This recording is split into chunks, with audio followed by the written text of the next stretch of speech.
Good morning students. आज मैं आपको कॉस्ट ऑफ रिटेन अर्निंग्स के बारे में बताऊंगी। प्रतिधारित अर्जनों की लागत।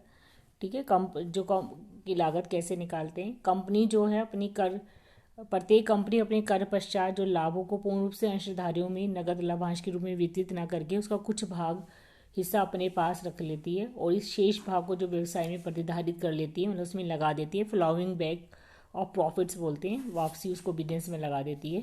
तो ये भी एक तरीके से जो लगाया जाता है, रिटेन अर्निंग जो शेयर होल्डर्स को बिलोंग करती है। तो इसकी लागत जो है, अगर हम कोई भी प्रोजेक्ट में अगर इसको यूज़ करते हैं रिटेन अर्निंग्स को, तो कॉस्ट ऑफ रिटेन अर्निंग्स की लागत भी हमें निकालनी होती है। तो इस प्रकार प्रतिवर्ष कंपनी साधन से वित्त पूर्ति के लिए प्राप्त कोषों का निर्माण करती है।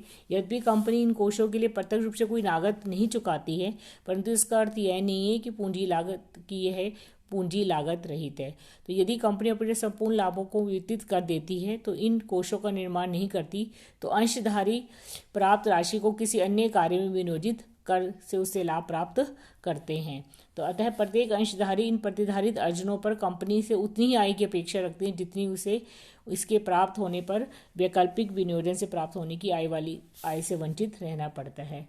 तो इस त्यागी उनको जो त्याग करना पड़ता है, ये प्रतिधारित अर्जनों की जो त्याग की गई है वैकल्पिक लागत, जो वो क्या कहलाती है, कॉस्ट ऑफ रिटेन अर्निंग्स। मतलब कहने का मतलब ये है कि जब कंपनी अपने सभी लाभ कमाती है, जो कंपनी उसको इंटरेस्ट और टैक्स की पेमेंट के बाद, प्रेफरेंस शेयर होल्डर को डिविडेंड देने के बाद, उसके कुछ भाग वो इक्विटी शेयर होल्डर्स को जो डिविडेंड के रूप में दे देती है, कुछ पार्ट अपने वितरित नहीं करती, अवितरित पोर्शन जो लाभ का होता है वो रख लेती है, वो रिटेन अर्निंग्स कहलाती है।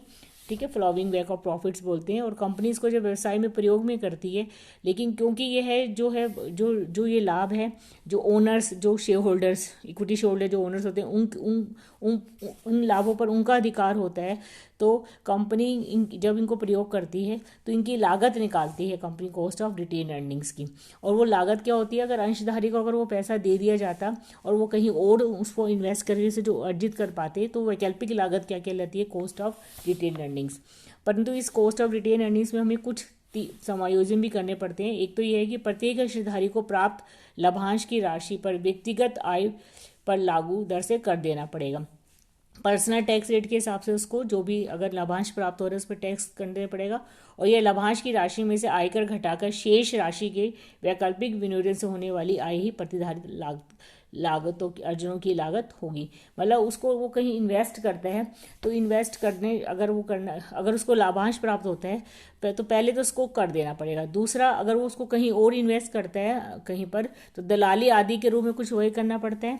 तो इसमें से ये हमें राशि कम करनी पड़ेगी, जिसके कारण उसके बाद विनियोजन योग्य राशि कम हो जाती है। तृतीय, जो लाभांश के वितरण के अंशधारी द्वारा पूर्वधारित जो अंश है, इक्विटी शेयर जो है, उसमें मूल्य बढ़ जाते हैं, उसको पूंजीगत कैपिटल गेन प्राप्त होता है। अगर ठीक है, लाभांश जब ज़्यादा कंपनी लाभांश देती है ना, तो उसकी जो मार्केट वैल्यू है वो बढ़ती रहती है। तो अगर वो बेचता है तो उससे उसको कैपिटल गेन प्राप्त होता है। यदि अंशधारी को पूंजीगत आय कर देना पड़ता है तो उससे बाजार मूल्य घटाकर से ही पूंजी की लागत ज्ञात की जाती है। तो जनरली क्या होती है, जो इक्विटी शेयर्स की जो लागत होती है वही रिटेन अर्निंग्स की लागत होती है।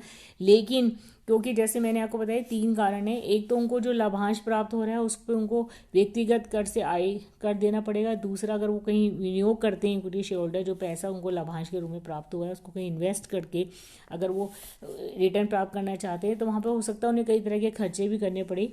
और तीसरा, जब कंपनी लाभांश देती है तो मार्केट वैल्यू जो है उसको पूंजीगत लाभ जो प्राप्त होता है उस पर मार्केट वैल्यू के बढ़ने से, तो उनको अगर वो बेच के पूंजीगत लाभ कमाते हैं तो उन पर को जो कैपिटल गेन टैक्स देना पड़ता है उससे मार्केट प्राइस को कम किया जाता है। तो उपयुक्त सभी समायोजन करते हुए, कॉस्ट ऑफ इक्विटी में सभी समायोजन करते हुए हम कॉस्ट ऑफ रिटेन अर्निंग ज्ञात करते हैं। तो कॉस्ट ऑफ रिटेन अर्निंग्स में इसको हम 2 तरीके से कर सकते।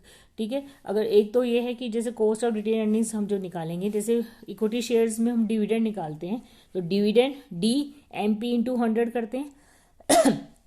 तो यहाँ पर कॉस्ट ऑफ रिटेन अर्निंग्स में DMP/100, लेकिन कुछ एडजस्टमेंट करेंगे। जैसे मैं तो D1 - TI जो व्यक्तिगत कर रहा है, ठीक है, अंशधारियों की व्यक्तिगत आयकर, income tax rate of individual share holder, इसे T means tax, I for individual share holder tax rate, ठीक है।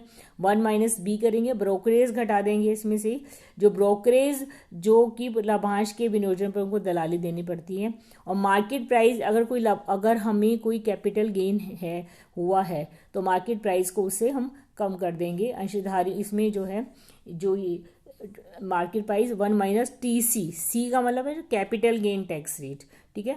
Capital gain tax rate applicable to individual share holder को, जो कैपिटल गेन टैक्स, दोनों अलग होती है, इनकम टैक्स रेट अलग होती है। डिविडेंड जो है उनका इनकम का पार्ट है, इसे टीआई उनकी इनकम टैक्स रेट है इंडिविजुअल की, टीआई, और टीसी क्या है, कैपिटल गेन टैक्स रेट है। तो एडजस्टमेंट करते हुए हम कॉस्ट ऑफ इक्विटी निकालते हैं। इसको एक उदाहरण की सहायता से हम स्पष्ट कर सकते हैं, ठीक है। यदि किसी अंशधारी के आयकर तथा पूंजी लाभ कर नहीं देना पड़ता अगर है, तो सीधा D 1 minus B MP into 100 हम कर सकते हैं। अगर शेयर होल्डर उस आयकर की श्रेणी में नहीं आता तो D 1 minus B MP into 100। तो इसको हम एक उदाहरण की सहायता स्पष्ट कर सकते हैं। निम्न सूचना से प्रतिधारित अंशों की लागत ज्ञात कीजिए। कॉस्ट ऑफ रिटेन अर्निंग्स निकालनी है। डिविडेंड जो है पर शेयर इसमें 9 रुपये है। पर्सनल इनकम टैक्स रेट 25% है। Personal capital gain tax rate 10% और मार्केट प्राइस कितना है 100। तो ठीक है, डी कितना हो गया, डिविडेंड पर शेयर कितना हमें गिवन है 9 रुपये, मार्केट प्राइस 100, तो इसको 1 माइनस टी, टैक्स रेट कितनी है 25, 1.025 होगी, ठीक है। और इसको कैपिटल गेन, इसमें हमें वो नहीं, ब्रोकरेज नहीं है ना, और मार्केट प्राइस कितना है 100, और कैपिटल गेन टैक्स रेट कितनी है, पर्सनल कैपिटल टैक्स 10%, तो मार्केट प्राइस को 1 माइनस 01 10% से ब्रैकेट में लिख के मल्टीप्लाई कर दिया इंटू 100, तो कितनी आ गई 75%, ठीक है।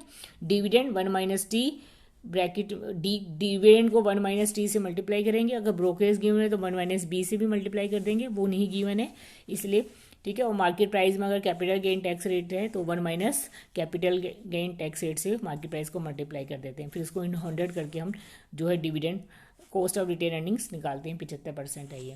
इसको एक उदाहरण से और स्पष्ट कर सकते हैं। निम्न अंकों से प्रतिधारित अर्जों की लागत ज्ञात करनी है। Cost of retained, dividend per share 15 है, पर्सनल इनकम टैक्स रेट 25% है, मार्केट प्राइस 100 है, ब्रोकरेज कितनी है 10% है।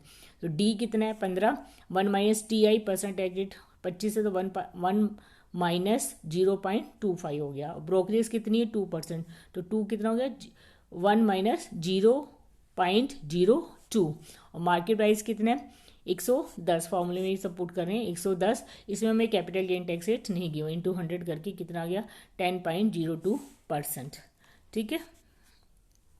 एक क्वेश्चन और देख लेते हैं। चालू बाजार मूल्य प्रति अंश कितना है 210 रुपये है, और प्रति अंश दलाली मूल्य 3% है। लाभांश में संभावित वृद्धि भी गिवन है 5%। नए अंशों पर संभावित लाभांश दर 21 है। अंशधारियों पर सीमांत व्यक्तिगत 25% है। Calculate the cost of retained earning. तो डिविडेंड पर शेयर हमें गिवन है क्वेश्चन में 21 रुपये है, मार्केट प्राइस 210 रुपये थी, ठीक है, इंटू मार्केट प्राइस 100 प्लस जी, मतलब ठीक है, कॉस्ट ऑफ, और 1 माइनस ये कॉस्ट ऑफ इक्विटी ऐसे निकाली, फिर इसमें 1 माइनस टी आई ले लिया। टैक्स रेट कितनी है इसमें टैक्स रेट है 25%, तो 1 माइनस 0.25, और ब्रोकरेज कितनी है 3%, तो 1 माइनस 003, तो आंसर आ गया हमारा 10.91%। मतलब कॉस्ट ऑफ इक्विटी निकाल के हम उसको 1 माइनस टी आई, अगर कैपिटल गेन टैक्स नहीं गिवन है तो 1 माइनस बी, इस फॉर्मूले से हम डायरेक्ट निकाल लेते हैं, ठीक है। तो नेक्स्ट क्लास में हम पढ़ेंगे कि अब हमने पढ़ लिया कि कॉस्ट ऑफ डेट कैपिटल कैसे निकालते हैं, कॉस्ट ऑफ प्रेफरेंस शेयर्स कैसे निकालते हैं, कॉस्ट ऑफ इक्विटी कैसे निकालते हैं, और कॉस्ट ऑफ रिटेन अर्निंग कैसे निकालते हैं। इन सब के आधार पर हम weightage average cost of capital की नेक्स्ट क्लास में अध्ययन करेंगे। Thank you.